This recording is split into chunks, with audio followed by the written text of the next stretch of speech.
Sunday leave நாள், காலையிலேயே ஏதாச்சும் உருப்படியான வேலையா பார்ப்போம். என்ன கன்றா வீடா இது, தொடச்சாலும் போக மாட்டேங்குதே. தெரியாம கை வச்சிட்டனோ, ஆளை விடுங்கடா சாமி.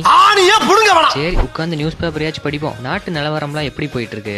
ஆஹா, தலைவனோட படம் 21ஆம் ரிலீஸ் ஆகுதா? புக்கிங்க போட்டுற வேண்டியதுதான். அடுத்து என்ன சண்டே ஸ்பெஷல்? இது என்ன, அது பிட்டு பேப்பர் கீழே விழுவுது. டிடி ஆட்டோ கார் கேர், திருவள்ளுவர் சாலையா? எங்க ஸ்ட்ரீட்ரா அது? சூப்பரு, வீட்டுக்கு பக்கத்துலயே வந்துருச்சா? ஆஃபர் பிரைஸ்ல கார் வாஷ் 350 மட்டும் தானா? ஆஹா, பின்னாடி வேற என்னமோ இருக்கு. டர்ஃபு வேறயா? போடு, இனிமேல் பிரச்சனையே கிடையாது. நம்ம கார் வேற ரொம்ப மோசமான நிலைமையில இருக்கு. போயிடுவோமா?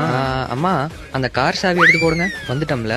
நம்ம ஊர்ல இவ்வளவு பெரிய கடையா? செமையான விஷயமா இருக்கு. நம்ம காரை இங்க நிறுத்திட்டு உள்ள போய் என்ன நிலவரம்னு பாத்துட்டு வருவோம். ஆல்ரெடி 10 கார் வெயிட்டிங்ல இருக்கு. டர்ஃபு சூப்பரா இருக்கு, ஒரு நாள் வந்துரும். இன்டீரியர் எக்ஸ்டீரியர் ரெண்டுமே வாஷ் பண்ணி 350க்கு முடிச்சு கொடுத்துட்டாங்க. எப்படி டாடா பலபலன் மின்றாரா? ஓகே கைஸ், நம்ம பரமத்தி வேலூர்ல இருக்கவங்க எல்லாரும் இந்த டிடி ஆட்டோ கார் கேருக்கு மறக்காம வந்து ஒரு விசிட் போடுங்க. 5 டேஸ்க்கு இன்டீரியர் எக்ஸ்டீரியர் வாஷிங் ஃபுல்லாவே 350ல பண்ணி தராங்க. பிபிஎஃப் ஒர்க், செராமிக் கோட்டிங், அது மட்டும் இல்லாம கார் ஆக்சசரிஸ் எல்லாமே ஒரே இடத்துலயே கிடைக்கும். அது மட்டும் இல்லாம நம்ம வேலூர்லயே ஃபர்ஸ்ட் டைமா டர்ஃபும் இவங்க தான் ஓபன் பண்ணிருக்காங்க. ஃப்ரெண்ட்ஸோட ஜாலியா ஒரு மணி நேரம் விளையாடுறதுக்கு ஒரு இடமும் கிடைச்சிருக்கு. லொகேஷனும் கான்டாக்ட் டீடைல்ஸும் கீழே கொடுக்குறேன், மறக்காம ஒரு விசிட் பண்ணுங்க. சரி, ஓகே கைஸ், இதே மாதிரி சூப்பரான வீடியோல மீட் பண்ணுவோம். அது வரைக்கும் this is Bhupesh signing off. Bye bye, see you.